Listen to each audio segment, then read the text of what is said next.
Good afternoon, everyone, and welcome to this fourth edition of our IMA Gateway 2021. Without any further ado, let's move on to the next panel discussion of the day on the topic of developing CoEs for gaming. Let me first introduce you to our moderator, Mr. Abhishek Issar. He is the co-founder, Reach and Advocacy Initiative. And now, let me introduce you to our panelist, Mr. Subodh Sachan. He's the Director, Startup and Innovation Promotion, STPI, and MD and CEO from STPI Next Initiatives.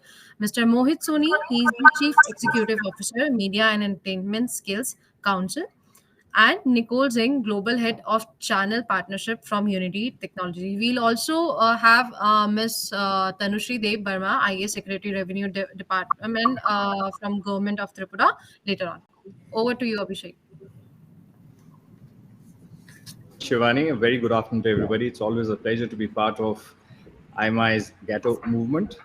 A very warm welcome to all the listeners. A very warm welcome to all our fellow panelists. Good to have you here. We are given to believe Ms. Tanushree DebBarma should be joining us shortly. Without much ado, with the introductions lent, I think it's a good time for us to sort of quickly get on to this very important topic. We've got about 35 minutes, 40 minutes, give or take. I think, but we have a fair bit to cover. We all understand the gaming industry, of course, in India has been a high potential story. It still continues to be looked upon from that prism globally. But I think we've taken some very concerted steps. By we, I am referring to both the private sector as well as the policymakers in moving in the right direction. As this all important topic refers to, I think developing centers of excellence for gaming, this definitely would be one such policy building block that will bring the best of practices between policymakers as well as private stakeholders, both local and global, to build a wonderful framework for participants, not just the end users of gaming products, but the developers, the educators, the policymakers, and the enablers. Having said that, I'll quickly lend a very brief perspective, which is the objective of this particular panel discussion, which is India is clearly pivoting into the global arena with respect to where we stand in the gaming space. It's very critical for us to understand that all the developed economies, with respect to how gaming industry is shaped out in those territories, has benefited tremendously with plenty of support coming in from an ecosystem. That ecosystem, of course, being not just the private stakeholders, but very critically support coming in from the policy side. Today, we have the good privilege of having wonderful panelists, who will be able to add tremendous light onto that particular outlook. So to deep dive into this aspect of centers of excellence, I think it's important for us to understand, because this initiative will definitely require the rightful blessings of the policy corridors. And, with Subodh Sachan ji and Mohit Soni ji, we have experience in capabilities when it comes to executing such programs. Of course, as Ms. Tanushree DebBarma ji joins us, we'll be able to sort of derive home much more detailed sort of an outlook with respect to how the government is looking at it. So let me start with Subodh Sachan ji. Your initiatives essentially, amongst other things, also cover a center of excellence for the Northeast. One understands that's been a very important initiative for the region put together. And as part of that initiative, which I will definitely welcome you to sort of speak of at length for the benefit of all our viewers, to also expand on what should be an ideal outlook for a center of excellence when it comes to gaming. Given the primer that we've expanded with respect to how this industry is at a nascent stage, we need to be very mindful of what are the first building blocks that we intend to structure as part of the larger ecosystem framework. Over to you, Subodh. Thanks a lot, Abhishek, and it's a privilege to be on this platform of Gato 2021. This is my first appearance here, and as Director Innovation and Promotion Innovation and Startup Promotion STPI, and a CEO for AIC STPINEXT, which is a vehicle for supporting new startups and technology tech-driven startups. It's great to have be there on this particular platform being curated by IMI, which is anyways leading association of India, and great to have a great panelist on the dais. Well, in terms of when you talk about center of excellences, I think the typical traditional definition of center of excellences has been, starting from skilling to support to handholding to ensuring the market development can happen, knowledge can be created. That has been the typical, space in which center of excellences have been created. Again, a lot of center of excellence, whether it is created by an institute of higher learning or institute of learnings or agencies like us, which is STPI. I think we have a different flavor. So what we call Center of Excellence now is actually Center of Entrepreneurship Development, right? And that's what STPI is focused upon, because STPI's role in terms of growing IT industry and growing the technology industry has been phenomenal in the last 3 decades or so. We have been supporting the Indian IT industry for their growth, and the growth has been primarily led, as has been services, has been the major for push and major enabler for the growth of the IT industry. However, in last 3 to 4 years, we have given the government of India's focus of to supporting startups, and given the Startup India program by by the various other ministries of our government, there has been a focus within STPI, within Ministry of Electronics and IT, to support startup ecosystem, and also to encourage startups to come and be part of new innovation driven economy, which we talked about, right? Now, what we have done within STPI as part of this movement is last 3 to 4 years we've conceptualized 25 plus centers of entrepreneurship, which we call right now. And as we speak today, 20 of these centers of entrepreneurships have been made operational, and these operations have been initiated in the last 1.5 years. Primarily, the focus has been greater push in startups, and what we have done today is created a platform to support around 2,000 startups by 2025. That's the platform which we have created. And what we're looking into is supporting at least 300 to 500 other startups each year in various technologies, right? And when I say technologies, we have a center of entrepreneurship in IoT, AI, data analytics, including gaming, including animation, including AR, VR, including other aspects of the AVGC segment altogether. As you rightly said, Northeast we have done special focus as well. In Northeast, we have we have already initiated 8 centers of entrepreneurship in each of the northeastern state, in the capital city of each of the northeastern state. And I'm happy to tell you that out of these, one of them has a very clear focus in terms of gaming and entertainment, which is being set up in STPI Aizawl. The second is animation at STPI Shillong. Beyond that, we have 2 more centers in the remainder part of our country. One which is set up in Hyderabad called Image. This is set up primarily to support startups in gaming and animation space, and we are already running a second cohort today, and we can see a lot of new innovative startups, especially in the gaming spectrum, coming and getting supported through the Image Center of Excellence at Hyderabad. Similarly, we have one more center in Mohali, which has been set up to support also AVG segment startup, which is animation, and one other center in Bhubaneswar, which is in collaboration with the IT Bhubaneswar, and this is an augmented reality and virtual reality. Now, that's a spectrum, and the only thing which I want to say, within each centers, we look into what needs to be done in a holistic way to support startup ecosystem, and that's our vision, our mandate as well, to look into these center of entrepreneurship, these centers of excellences, to bring in enabling ecosystem for the startups. And for us, what we have been looking forward is the enabling ecosystem is a right platform, which includes not just the mentoring, not just the go-to-market access, not just the knowledge part in terms of what is right, what is wrong, and education and skilling, but also the most important part of the funding as well, enabling the first funding to the startup. So that's what we are looking into, and I'm sure through this movement, and I probably will have others, we'll listen more from others. But what we are looking forward to support, more than 100 plus gaming startups across these 4 or 5 centers which I spoke about, and these in the spectrum of esports to fantasy sports or gamified learning, right? So across these even gaming platforms of community building. So we already have these startups coming into play.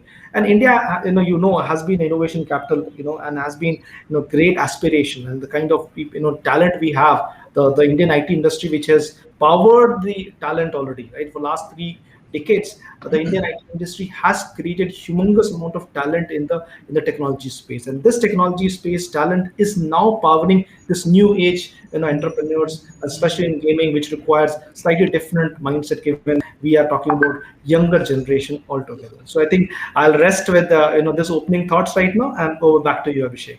Thank you so much, Subodh. I think those opening remarks essentially encapsulate at large what should be an ideal plan and outlook from a framework perspective.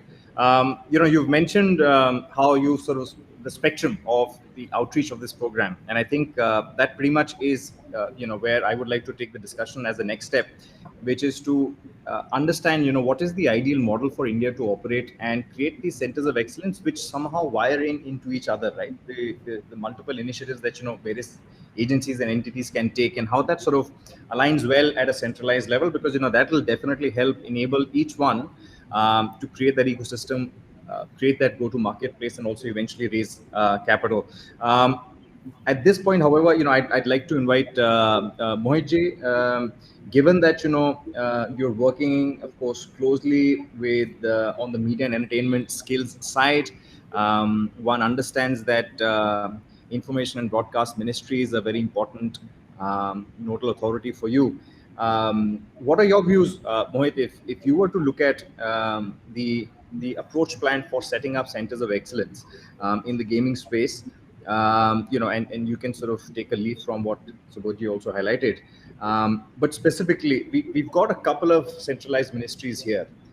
Should this have the traditional linear outlook, which is gaming should largely be parked with one ministry, which could be, let's say, information and broadcast, or should it essentially be Ministry of Electronics and Information Technology, because that's definitely a very important nodal body for this initiative to sort of fall under.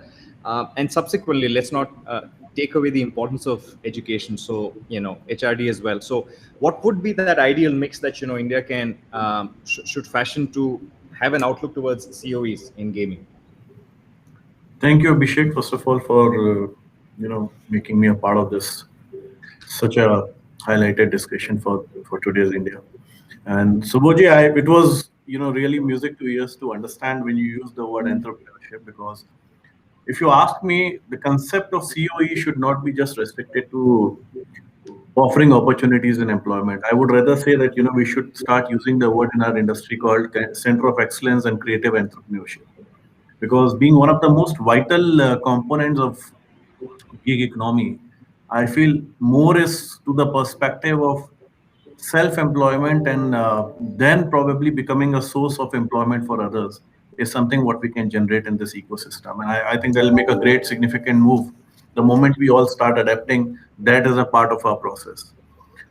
Whenever we talk about CoEs, it's always something very exciting and very thrilling to talk about, because ideally the media sector is so vast that it cannot be a vertical silo which can be taken up. So it is more of an horizontal pathway. And I'm sure each of us would agree today that gaming has taken such a big leap in the country that there's nothing which can actually match on to the kind of outcomes which we're expecting now from this segment. For me, more of CoE comes in from an initiative of what primarily the private market entities are not able to look in, or those sources where there needs to be more support bridged in from the government to build up a platform or an initiative which can facilitate the growth of the entire community and the subsector thereof. I feel the biggest challenges which we are facing from the skilling ecosystem is primarily trainers. We can have the best of the curriculums from the world to train students on gaming, but actually there are very, very few number of trainers who can be deployed on that task. The Center of Excellence could work as a real source for identifying, nurturing, and developing the league of trainers, master trainers, and super trainers. The moment we are able to develop this, I'm sure the training methodologies, the way we are looking at these CoEs will certainly change. Second area of concern has always been we working as an outsourced destination. I believe we have more stories, better culture, better traditions to focus on. And this is one area of IP creation which we are lacking in a big way. So I think IP creation, and the other big market which is lying idle right now, unexplored, is merchandising. If these two segments are becoming a part of the training methodology and the training content, it will open up more pathways for startups to come with innovative ideas. Now, your point on which ministry should be entitled, or I would say rather, uh, the nodal agency or the nodal ministry for taking up the gaming initiative, I would say typically depends on what kind of the COEs we are actually looking forward to create. Because gaming on its own is a very vast subject to talk about. It can start from design, it can go on to development, and it can go on to complete new synergies of innovation and technological aspect. But I am sure at this point of time, we are all very uh, known that these ministries are interrelated. They're communicating very well with each other. And this leaves a great scope for all of us to put across our subject, our topics, our concerns, our pointers in front of them, and see that there is some enablers which comes in from there. So I see that you can primarily look at each ministry coming in with a very vital component to support in the COE's establishment. Yes, skilling education is going to be a major area of related topic which we need to work on in the gaming area, and I am sure with the advancements which are happening by having Ministry of Education and Ministry of Skill talking in line today, I see a great synergy in formulating vocational space towards the formal education system. And with this new education policy, the direction is very clear. So if we are able to incorporate our skilling initiatives at a very nascent stage in the schooling education, we will not just have better gamers, better animators, better modelers, better rigger artists, but real good creative people who can not just be a part of the media and entertainment community by and large, but can also benefit the entire ecosystem in the country today. So that's my perspective to it, and thank you. Thank you so much for your initial thoughts, Mohit. Really interesting pointers there. I think you've explained very well and addressed that question that the ministries are today working in cohesion. They are aligned to kind of work towards the end goal and the wonderful aspect of gaming being such an inclusive industry. We often leave it to discussions around software, but the hardware plays such an important role, and the two are equally important in this case. And the greatest part here is that if India can essentially be writing its own independent story, as you rightly pointed out, creating our localized IPs, I think that's been a very clear directive and narrative coming in from the highest office in India as well. The Honorable Prime Minister has also been sort of gunning for it. We have very strong narrative under the Digital India campaign, and Atmanirbharta, Make in India, of course, will enable the hardware space as well. But to lend some perspective and a global perspective to this all-important dialogue in deliberation, let me now invite some views from Nicole Zingg. Who better than Unity Technologies to kind of elaborate and lend some perspective on what would be an ideal, and I'll sort of leave my question in two parts, which is what will be an ideal outlook that, let's say, India could possibly ape, for the lack of a better word, from the American model, or parallelly, how is it that you would personally look at the India story and would look at an ideal structure to align with? Thank you, Abhishek. Firstly, I want to build on something that I've heard both Subodh and Mohit mention, and that's this redefinition of center of excellence as center of entrepreneurship. I think this thinking, this foundational backbone is critical. What we see at Unity is that an ideal model for a COE is not simply focused on job placement, it's focused on job creation. It's incubation, it's pushing startups, it's creating a new diversity of thought, a new story to bring to the industry. We say all the time at Unity that we believe the world is a better place with more creators in it. And Mohit mentioned that he wants the story about India to be more than just outsourcing. An ideal COE model is not about creating a low-cost workforce for Western countries to come in and utilize. It's about pushing the boundaries of technology, of what gaming can be, through innovative and diverse thought. Priorities of COEs as they look to achieve this, in my mind, should focus on 4 key things. The first is alignment with industry norms, right? It's boring, but it's important to have a foundational benchmark that you're working towards. It allows you to create good metrics and strong ROI over what you're investing in and start to draw investment, right? When we know that graduates of these CoEs are best-in-class talent, that they have a skill set that meets the norms of something that an Ubisoft or an Eidos or an EA would hire, and we know that that talent, those bright minds, maybe they're going to end up there. Maybe they'll draw investment from these big companies. But more importantly, they're going to have the right mindset and the right skill to develop their own companies, their own technologies that will create jobs and draw interest into the market. Secondarily, these CoEs should provide a clear curriculum, not just for workforce entrance, but for existing workforce as well.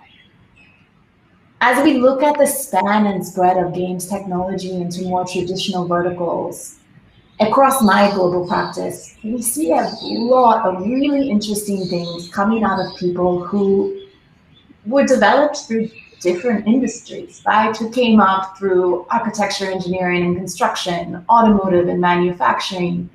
And they don't have a typical games background, right? They don't know Unity or Unreal or any of the other engines. They know the field that they work in. But that experience, that skill is invaluable in pushing new, innovative solutions for those industries that are backed on gaming technology.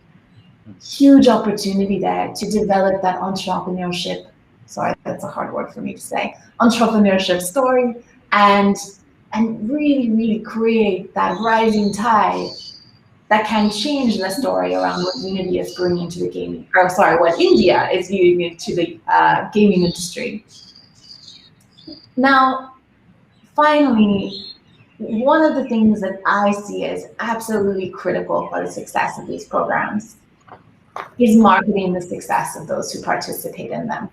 There should be incubation of startups. There should be heavy partnership with industry to make sure that those startups are not only getting the support that they need and the investment that they need, but that they are getting exposure as part of a burgeoning technical ecosystem that's bringing exciting things to the market. No, super. Thank you so much, Nicole. I think you've covered 2-3 very important aspects. Most critically, and it's quite rare, dare I say, for us to hear as Indians, right? A point of view which actually reflects on the India story more than what's been a successful model in America. So really appreciate your openness with your thoughts and ideas with respect to creating a foundational matrix, making sure that we're not just looking at the long term but also addressing the immediate, which essentially brings me to my next point, Subodh, which is should India, because you're running a wonderful model which has, if I may sort of call it a hub and spoke model. So you've created multiple centers, enabling centers, if I may say so, which are essentially focused on a specific sort of a theme. But I think what Nicole also mentioned and Mohit also highlighted, it's critical that we are able to address not just the long-term vision, but also be able to empower the existing workforce, whether it's meant from a skilling perspective, whether it's meant to cover both the aspects of gaming, and I'm only limiting our conversation to that, which is both on the software side as well as the hardware side. So what would be an ideal structure for us to have this outlook with, given that you've executed a couple of programs? Should education, design, gaming, animation, as VFX, as we refer to very often, be the centerpiece of this engagement right now, expanding subsequently into architectural design, drone technology, for instance? India has taken a very clear view of that industry. In the West, of course, drone gaming is actually a very important element as well for us to look at. So what should be an ideal structure? What would be the next immediate steps that we can pursue? Well, thank you. So when you talk about, we need to understand very clearly There is technology play, right? And when we talk about technology play, these technologies find applications in various sectors. And if you talk about the drone as a technology, which probably is powering gaming ecosystem now, or AR VR as a technology, or hardware and a lot of GPU power and stuff like that powering gaming technology. I think technology is an enabler for various segments and sectors. When we set up centers of entrepreneurship, we have either dual outlook typically, right? One is that either we look into technology as an enabler to start bringing the ecosystem together in that particular sector, right? Or we are focused on sector as well. As I said, like our Hyderabad center has been focused on gaming as a sector. And as a gaming as a sector, we are supporting startups, across various technologies, working whether they are working on reality based gaming, or they're working on gaming as a learning tool for various other applications like businesses or education, etc. Right? So and they may have a different technology play altogether. So what we have looked into bring the ecosystem which can be enabler for whether it's technology or sector. That is happening at the center level, right?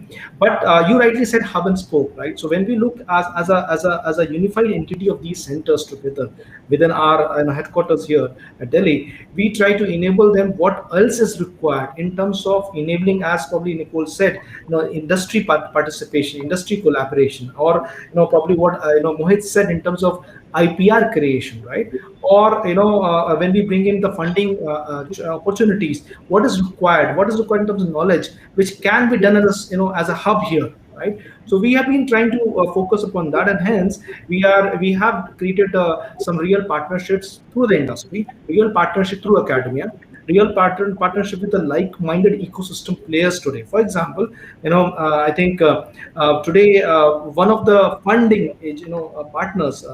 This is a fund which is focused on gaming, right? And we said, hey, you look into our startups, and they have been now doing what we have enabled a co-funding model. So you fund and we fund together. So government funds and you funds. It's external validation right in day one, right? So that's the beauty of that. Excellent. Similarly, when we look into co-innovation model, right? Now we have tied up with, not a related use case, but now there's a steel plant in Vizag, right? It's the biggest steel plant, one of the navratnas of our country. Now we have said, let's do a co-innovation. We will facilitate co-innovations to startups. Now there's always been a challenge.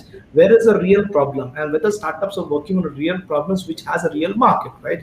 And why do the validation on a PPTs and a pitch fest and all those things? Let's do the validation with a real a partner which will enable the solution, not just requirement solutioning right from day one, but also will give a visibility of the market to the entrepreneur, right? So we have enabled a co-innovation model. Again, this is something which is being done at a scale now. STPI is also being able to play some role in terms of our centers today.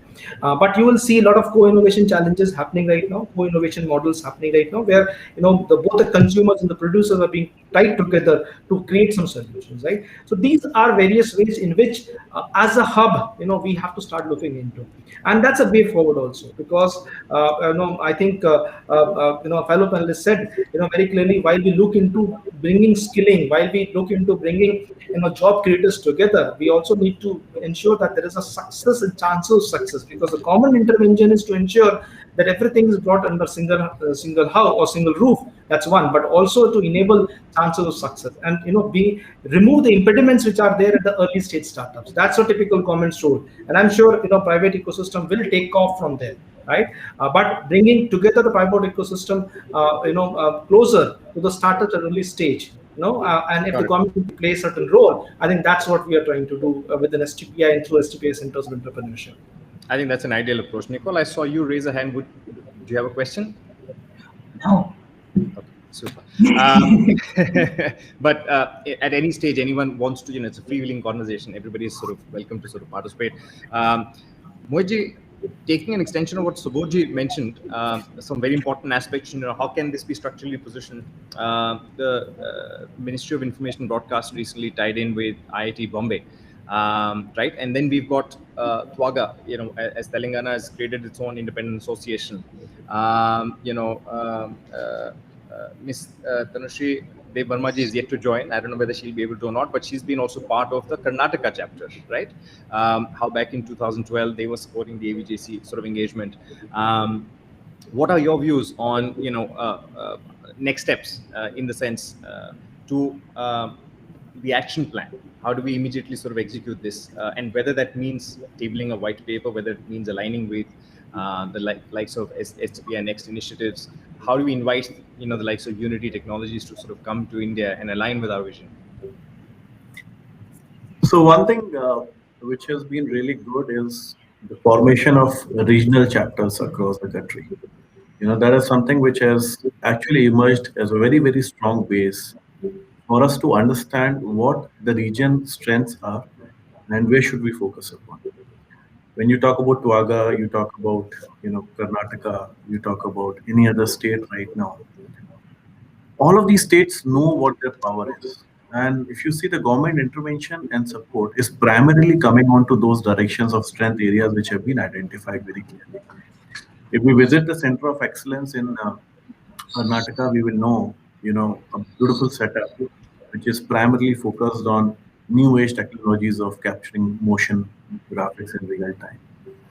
We talk about other areas which are into AR, VR primarily. That is another thing which is getting developed.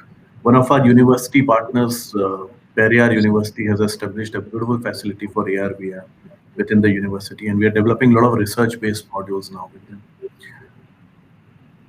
As I say, the country is very diversified. So one side you have people who focus more on the storytelling, creative side of it, and the other side is more of technology. And this is how the language barriers or the language which we have in the country flows also. Similarly, if we have a very specified model to establish COEs, I would say it has to be defined on the strength of those states particularly. If we do it in North is primarily a hub of people who are more of storytellers. You will primarily be able to attract more people who understand it from the creative side of it. You go to South, you will see a strong dimension on technological aspects. You go to Northeast, you will love the music, you love the tradition, the culture, So the country is very diversified, and there is a huge requirement right now to establish this COE's basis of that.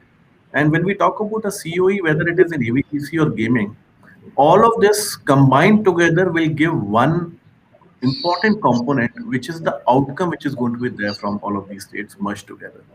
So rather than having independent COEs at each state following up a process of complete game development, I would rather say we could look at a COEs which can have specialized areas of focus and then combining all of them under one nodal partner where all of this can accumulate and the real output can be generated.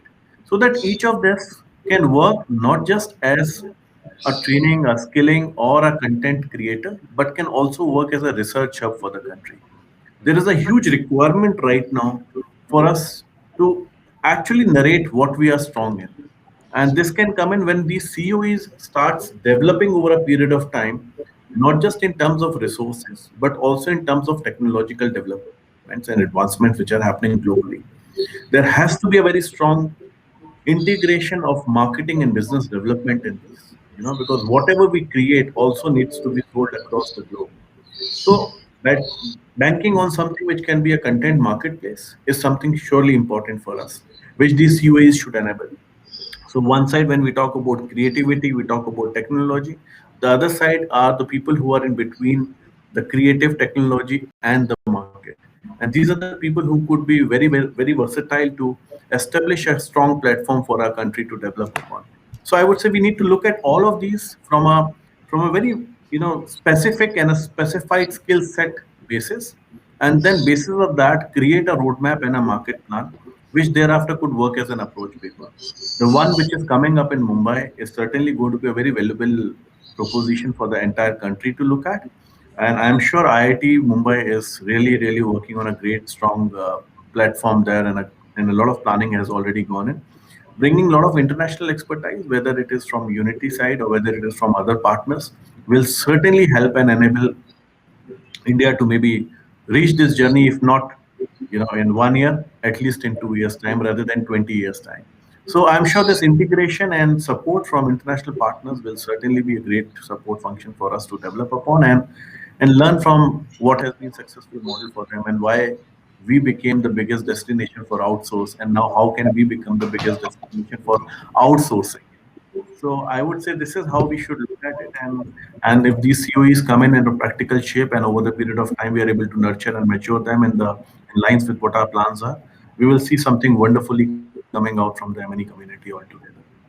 Super. No, I think in a nutshell, if I were to put it in a quick expression, I think it would be respecting, of course, the cultural diversity that India offers. And dare I say, it's not just the Northeast with great music. I think the rest of India, literally about Correct. each Correct. 100, 200 kilometers is a new flavor altogether, needs to be empowered. As you rightly Absolutely. Absolutely. suggested, more institutions like the IITs must come together. We need to create a heavy research plan. I think that's where the investments must go on the immediate. And I think what you're also leaning upon very rightfully, and which is why I started this initial session asking, which ministry should look at it. And I think it should be a cohesive unit of 2-3 nodal ministries looking at a pan-India sort of a map, and then executing maybe a comparative culture also between states, if at all.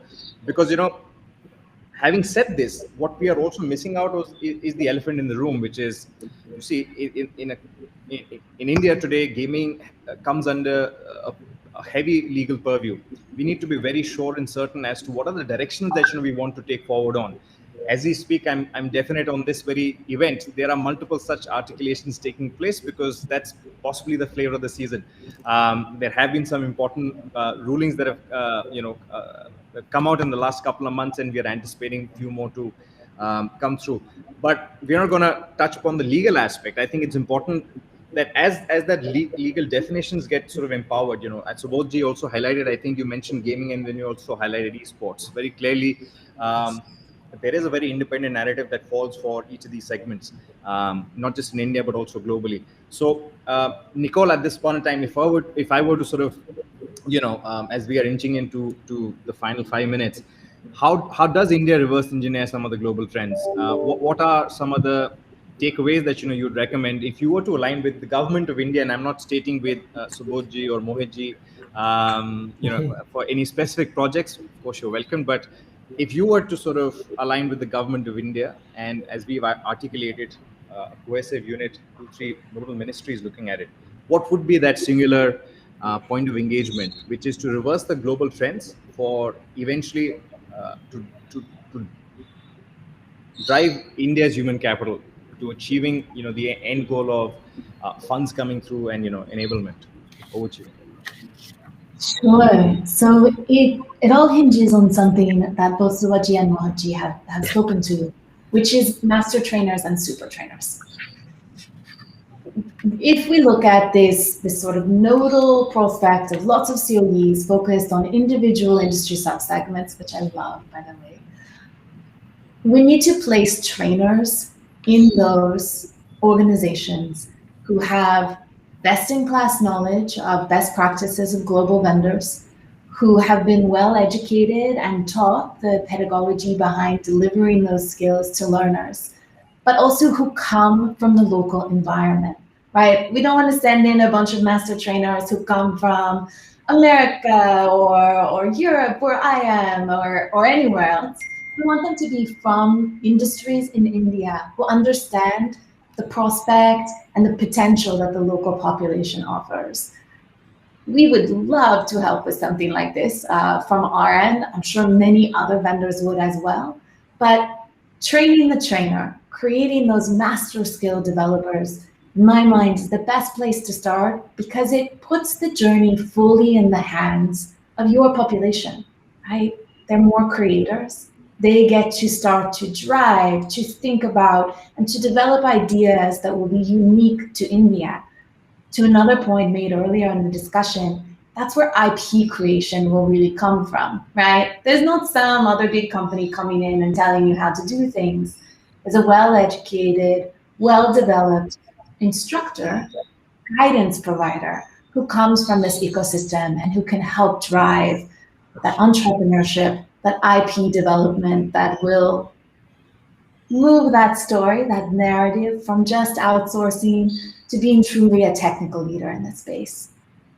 Nicole, you'll be very happy to learn a similar message has been reverberated by the Honorable Prime Minister of the country, welcoming what, addressing the toy industry in what he had suggested. Um, uh, to be indigenous narrative, one that sort of promotes not just digital gaming, but specifically looks at the India story. I also noticed that we have Shrimati DebBarma ji with us. Very good afternoon. Good afternoon. Sorry, I'm joining late. No problem. I think you've just sort of joined in to kind of summarize this session in a manner that, in many parts, we've already covered aspects of policy. And I think that's an important starting point when we are looking at an industry which is literally on the launch pad.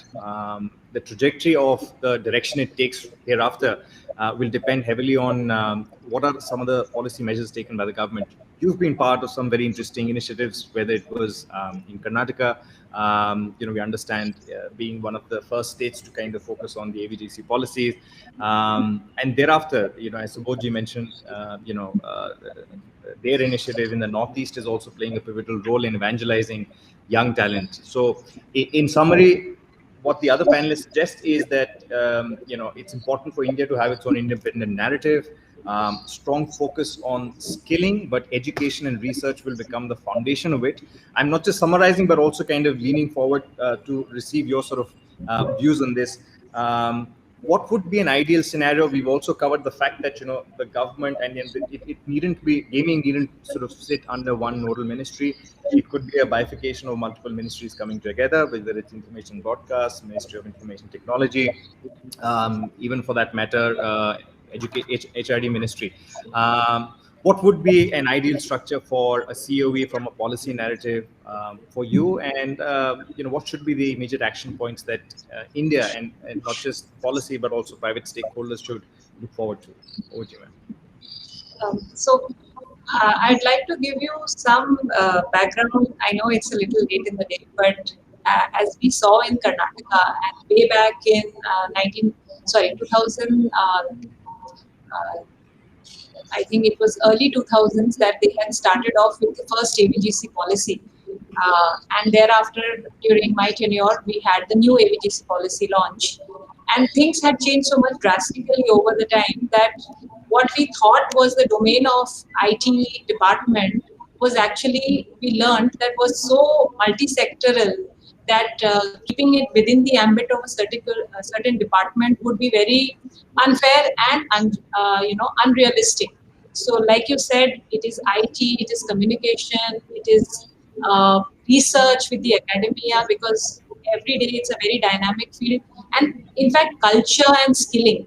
So we know that there's so much diversity of culture in the country, and if we cannot use the potential for the same and use that to push our AVGC sector, it'll be a loss of so much history and culture in the country.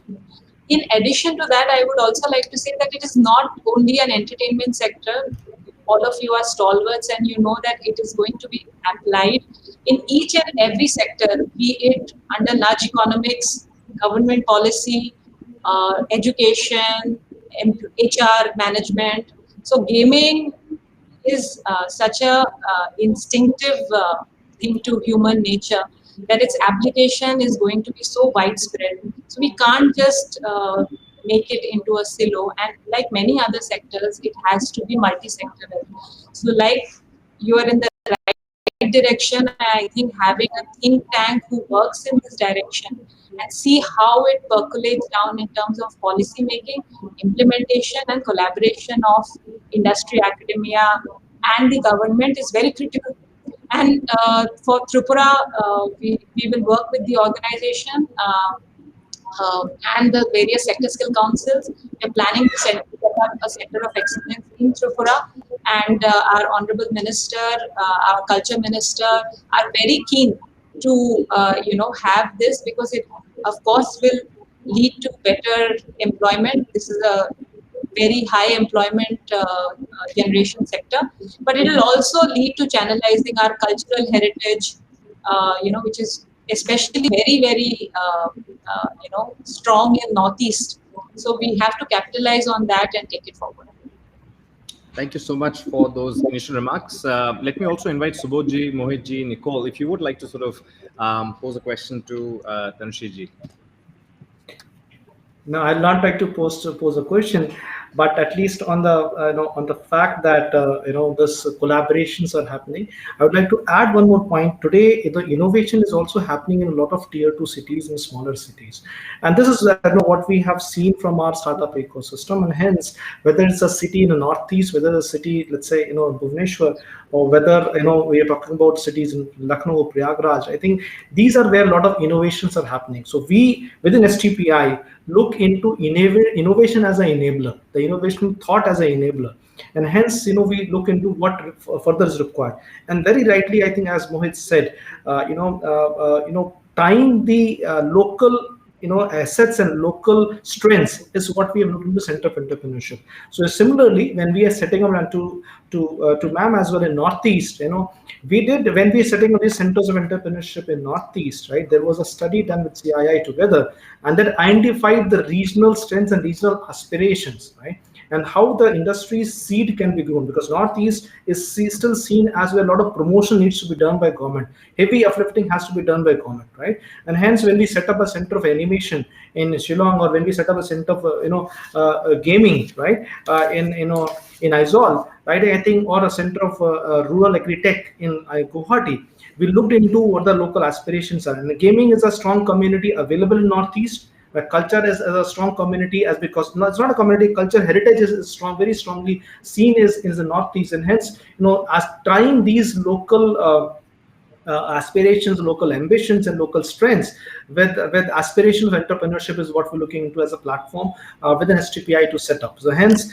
tier 2 focus, local tie-up is what we're looking into. And hence, from the support from the state governments is definitely very welcoming, because each of our center has achieved a great support from state governments as well. We being part of central government, we look into bringing both state and central government together to nurturing these entrepreneurship and to nurturing these innovation ideas. Okay.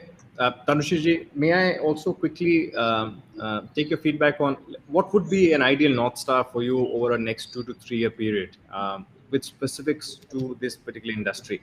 We've also covered the aspects of how it's not just about the software, but also hardware plays a very critical role, and how that in India can possibly serve this opportunity in its digital first aspiration, in being a tech first aspiration, mobile phone being a very critical infrastructure piece as far as this industry is concerned in India.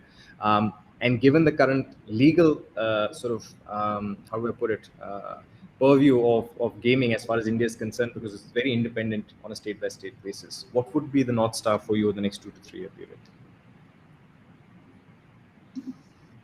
I believe that it should be done on a very in multiple stages, where at the ground level, at the educational higher education level, there should be academic inputs where students know, like design principle was a revolution that started about 5-6 years back.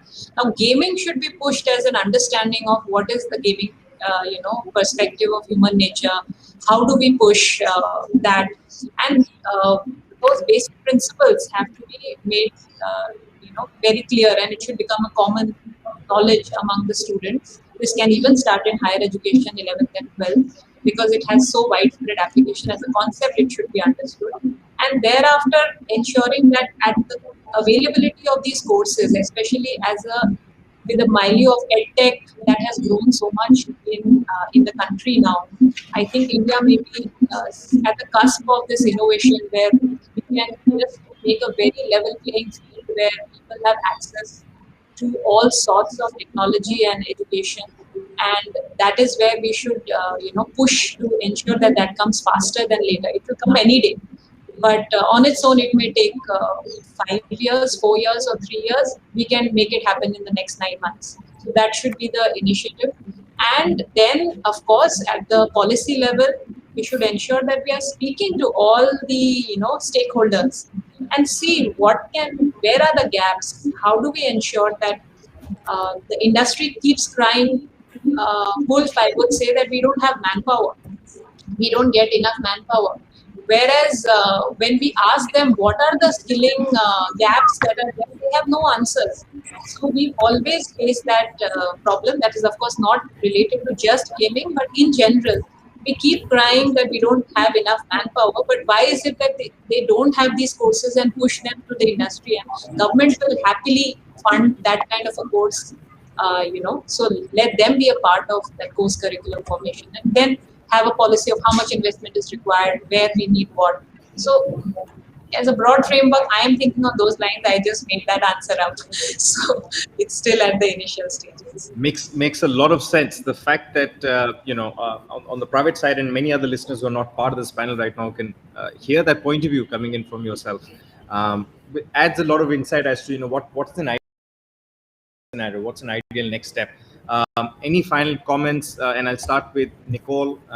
Would you like to sort of add any final comments here? I've been sort of nudged by my iMic friends to kind of wrap up the session. Sure. I think that all of the thinking here is going to lead to great things for gaming in India. And I will wrap up by saying that, here at Unity, we would love to be a part of your journey. And we think that there is great, fantastic talent in what the gaming industry looks like over the coming years. And we can't wait to watch it. Thanks a ton, Nicole, for your views. Mohit. So I would say we all know gaming is the big thing, and next big thing is again gaming. So all of us needs to ensure that we are able to not just deploy right talent in this industry to grow it in coming years of time, but also bring adequate technology to support it and bring a lot of international intelligence and knowledge partners to help us gain this as a global scenario. Noted. Subodh. No, thank you. I think Abhishek and IMI for providing this great platform. A lot of great discussion we had within our panel. This panel, I'm sure we had a great discussion in other sessions as well. But I think within STPI, I think we are looking into supporting all the startups, whether from tier 1, tier 2, or even tier 3 cities. In fact, yesterday, one of that's a message that I want to say. One great startup working in gaming from Kochi has a great story to tell, and he needed institutional support. I think that's what we will look forward to, ensuring that we create a success platform for these small entrepreneurs from small towns, and not just small towns, because when we are bringing the ecosystem, that's what the IT industry stands for today. IT industry is not now within the 10 cities of our country. Right? I think it's spreading its wing, and hence the technology as an enabler and the talent which is already there. I think we are so happy to provide the platform through STPI, and I'm happy to lead this initiative within STPI. So looking forward to all entrepreneurs to come and participate, and wonderful platforms. Once again, thanks Abhishek and every fellow panelist here. Pleasure to listen into you and your views. I think all of you are doing some remarkable work. Final remarks for Srimati Tanushree ji. Anything that you'd like to sort of end the session with? You mentioned last, and that's I may coin it an oxymoron in the sense that people do complain about lack of resources, but fact of the matter is AI has done one thing, if at all, which is to take away all the boundaries. So your final note and message, I think Subodh also highlighted. I think there are multiple stories that can be evangelized and needn't necessarily be part of a larger unit or an enterprise. It may just be individual stories. So your final remarks, please. I think the more we talk about it, the more clarity it will be any day. I'm just happy that there is a discussion and deliberation on this. And with an organization such as IMAI, and there are many other organizations, of course, it just comes STPI and the industry partnership that we are hoping to, get through these partnerships. There are many good things to come, and at least for the government of Tripura, I can promise that we will take this forward, and I hope the other state governments also take cue, and there is much to do in this sector. It's an emerging sector, so I wish you all the best, and thank you for organizing this. Thank you so much for that. Thank you, everybody, for joining in and for wonderful deliberations on this thought. As I said, all good things must come to an end. Ideally, not this conversation. Maybe we can take it forward on the mails. Thank you so much, everybody, for joining in. Vivek, Thank you. Thank you. Thank you. Thank you, everyone, for such an enriching discussion on this particular topic. Thank you, ma'am, especially for taking out time out of your busy schedule and being with us and sharing your thoughts. I would like to thank Subodh Mohit, Nicole, and Abhishek. Thank you for managing the entire session beautifully. On behalf of IMAI family, I thank you all for participating and giving your thoughts. Thank you so much. Thank you. Namaskar to all. Thank you.